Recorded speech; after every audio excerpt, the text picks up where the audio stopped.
গান্ধীজির স্বচ্ছতার আদর্শ আজ কি শুধু মঞ্চের ভাষণেই সীমাবদ্ধ? বাস্তবে তার উল্টো চিত্রই যেন ফুটে উঠেছে শিলচরে। গত ৩০ জানুয়ারি জাঁকজমকপূর্ণ অনুষ্ঠানের মাধ্যমে শুরু হয়েছিল ঐতিহ্যবাহী গান্ধী মেলা ও প্রদর্শনী। নেতা, মন্ত্রী, পৌর নিগমের কর্তা ব্যক্তি আর হাজারো মানুষের উপস্থিতিতে মুখর হয়ে উঠেছিল মেলার মাঠ। এক মাস ধরে সুন্দরভাবে চলা এই আয়োজন শেষ হয়েছে ৫ই এপ্রিল। কিন্তু মেলা শেষ হতেই যেন দায়িত্ব শেষ, এমনই অভিযোগ উঠছে শিলচর পৌর নিগমের বিরুদ্ধে। আজ সেই মেলার মাঠের চিত্র একেবারে ভয়াবহ। চারদিকে আবর্জনার স্তূপ, পচা খাবারের গন্ধে দমবন্ধ অবস্থা আর বৃষ্টির জলে জমে থাকা নোংরা গর্ত। সব মিলিয়ে এলাকা যেন নরককুণ্ডে পরিণত হয়েছে। স্থানীয়দের অভিযোগ, প্রতি বছরই একই দৃশ্যের পুনরাবৃত্তি ঘটে। মেলা শেষ আর পরিষ্কার পরিচ্ছন্নতার কোনো নামগন্ধ নেই। প্রশ্ন উঠছে, যখন ব্যবসায়ীদের কাছ থেকে সময়মতো ট্যাক্স আদায় করতে পারে পৌর নিগম, তখন নিজেদের দায়িত্ব পালন করতে এত গাফিলতি কেন? বরাদ্দপ্রাপ্ত ঠিকাদার কোথায়? কেন এখনও মাঠ পরিষ্কারের কাজ শুরু হয়নি? মশামাছির উপদ্রব বেড়ে গিয়ে মানুষের স্বাভাবিক জীবনযাত্রা প্রায় বিপর্যস্ত। জ্বর, পেট ব্যথা সহ নানা রোগে আক্রান্ত হচ্ছেন অনেকে। তবুও যেন কোনো হেলদোল নেই প্রশাসনের। সবচেয়ে বড় প্রশ্ন, স্বচ্ছতা অভিযান নিয়ে বড় বড় কথা বলা হয়, গান্ধীজির আদর্শের কথা তুলে ধরা হয়, কিন্তু বাস্তবে সেই আদর্শ কি শুধুই কাগজে কলমে? স্থানীয়দের ক্ষোভ চরমে। তারা বলছেন, যদি এই অবস্থায় কোনো বড় দুর্ঘটনা বা প্রাণহানি ঘটে, তাহলে হয়তো দায় এড়াতে নতুন অজুহাত খোঁজা হবে। এখন দেখার বিষয়, এই চরম অব্যবস্থার পরও কি শিলচর পৌর নিগম নড়ে চড়ে বসবে, নাকি শহরবাসীর দুর্ভোগই চলতে থাকবে? শিলচর আজ প্রশ্ন করছে, স্বচ্ছতার সেই প্রতিশ্রুতি কোথায়? মেলা 5 তারিখ শেষ হয়েছে। পরিষ্কার তো মিউনিসিপ্যালিটির দায়িত্ব এটা। তো প্রত্যেক বছর তো মেলা হয়, মেলা হওয়ার পরে এরকম ফালাইয়া যায় গিয়া। কোনো বছর আর কন্ট্রাক্টরের যে কন্ট্রাক্ট লইতো ওই কন্ট্রাক্টরে পরিষ্কার করতো, কিন্তু এখন তো 2 বছর থেকে এরকমই তাকে ফালাইল। তো কিছুটা মধ্যে আমি থাকি বলি, এখানে চকিদার হিসেবে থাকি বলি আমি নিজে যা পারি পরিষ্কার করি। অত বড় মাঠ তো আমি একা পরিষ্কার করা আমার সাধ্য নাই না, আমার ক্ষমতা নাই না। আমার ক্ষমতা আছে নি?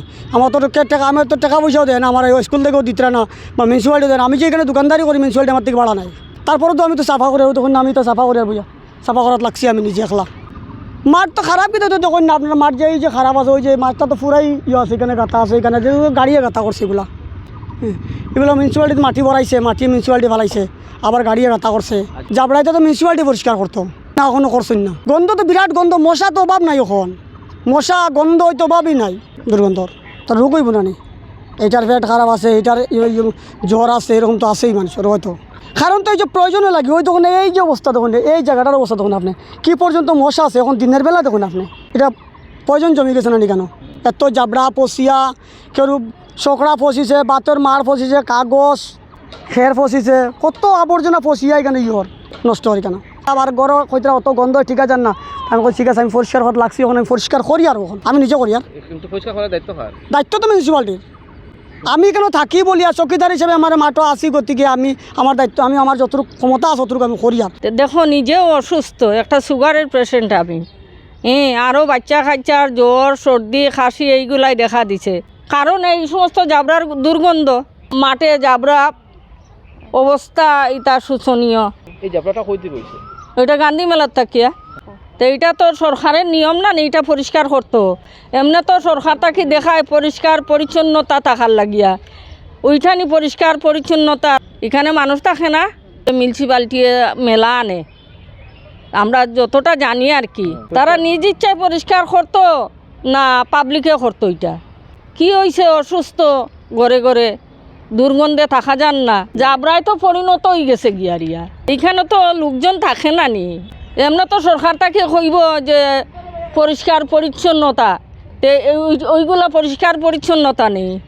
মেলা তো পৌরসভার মেলা, তারা তো দায়িত্ববার লইছে দেখে তো মেলাটা করছে না নি, তখন দায়িত্ববার কার উপরে দিয়া তৈল?